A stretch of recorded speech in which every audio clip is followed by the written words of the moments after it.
अगर हमको हमारे जीवन में आजादी चाहिए तो उसको सीढ़ी की जैसे नहीं, उसको जीवन के कर्ता के जैसा, उसको जीवन के मालिक के जैसा इस्तेमाल करने की आवश्यकता है।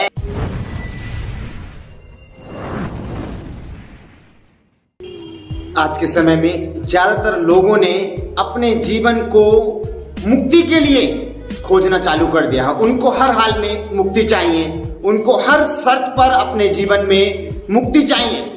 वो मुक्तिदाता को भूलकर अपने जीवन में मुक्ति के लिए खोजने लगे हैं। यहां तक कि ऐसा है कि मुक्ति को देने वालों को छोड़कर अपने जीवन में वो मुक्ति को खोजने लगे हैं। मेरे लिए एक बड़ा दुखद बात है। ये समझने की बात है, मुक्ति का मतलब है कि मुक्तिदाता से भी मुक्ति पाना। यहां तक ऐसा हो चुका है मेरे प्रियो, इस बात को आज के समय में लोग भूल चुके हैं कि जो मुक्ति का दाता है वो ही हमको मुक्ति दे सकता है। तो हमको मुक्ति को नहीं लेकिन मुक्ति के दाता को ढूंढने की आवश्यकता है।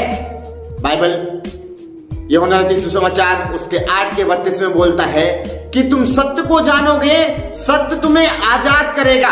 मेरे प्रियो, अगर आप उस सच्चे परमेश्वर को जानोगे, वो आपके लिए मुक्ति देने के लिए, वो आपके जीवन में छुटकारा देने के लिए, वो आपके जीवन में अपनी महिमा उत्पन्न करने के लिए तैयार है। लेकिन मेरे को याद है कुछ समय पहले, आप लोग शायद जानते होंगे, हो सकता है जो इस वीडियो को देख रहे हैं वो उस जगह कई बार गए भी हों। एक कुंभ का मेला होता है हमारे देश में, वो 144 साल के बाद में आता है। वहां पर लोग दूर दूर से आते हैं और क्या सोचकर आते हैं, उनको ऐसी शिक्षा दी गई है कि वहां पर 2 दिन का मेला होता है। वहां पर आप देखेंगे कि आपको भारत के और राज्य के, यहां तक कि अन्य देशों से भी लोग वहां पर आते हैं कि वो मुक्ति को प्राप्त कर ले। मुक्ति को प्राप्त करना मतलब वो ऐसा सोचते हैं कि हमको मुक्ति मिल जाए। मेरे प्रियो, मुक्ति का मतलब है कि हम पहले अपने मुक्ति दाता को तराशने वाले, मुक्ति दाता को पहचानने वाले होने पाए। अभी हमारे देश में, हमारे राज्य में, हमारी संस्कृति में यहाँ तक सिर्फ मुक्ति की बातें चलती हैं, लेकिन मुक्तिदाता को लोग याद नहीं करते। अपने स्वयं जीवन में मुक्ति के लिए सोचते हैं लेकिन मुक्तिदाता को भूल जाते हैं। मेरे प्रियो, सच्ची मुक्ति देने के लिए हमको परमेश्वर को खोजने की आवश्यकता है, क्योंकि परमेश्वर तो आप ही न्यायी है।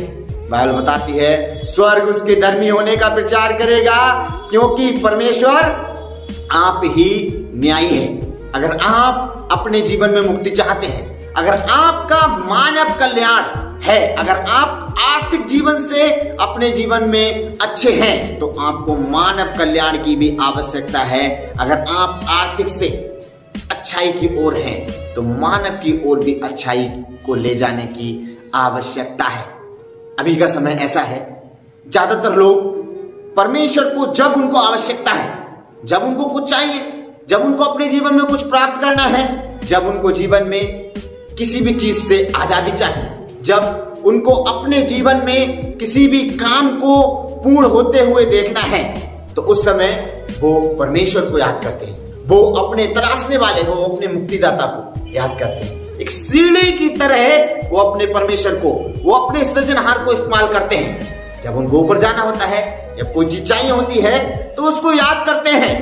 लेकिन मेरे प्रियो, अगर हमको हमारे जीवन में मुक्ति चाहिए, अगर हमको हमारे जीवन में छुटकारा चाहिए, अगर हमको हमारे जीवन में आजादी चाहिए, तो उसको सीढ़ी की जैसे नहीं, उसको जीवन के कर्ता के जैसा, उसको जीवन के मालिक के जैसा इस्तेमाल करने की आवश्यकता है। क्योंकि वो जीवन को बनाने वाला, क्योंकि वो जीवन को बढ़ाने वाला, क्योंकि वो जीवन को एकमात्र आधार देने वाला परमेश्वर है। वो आपको आजादी देगा, वो आपको छुटकारा देगा, वो आपके जीवन में हर एक काम को पूरा करने के लिए तैयार है। लेकिन आप मुक्ति को नहीं, मुक्तिदाता को खोजने की आवश्यकता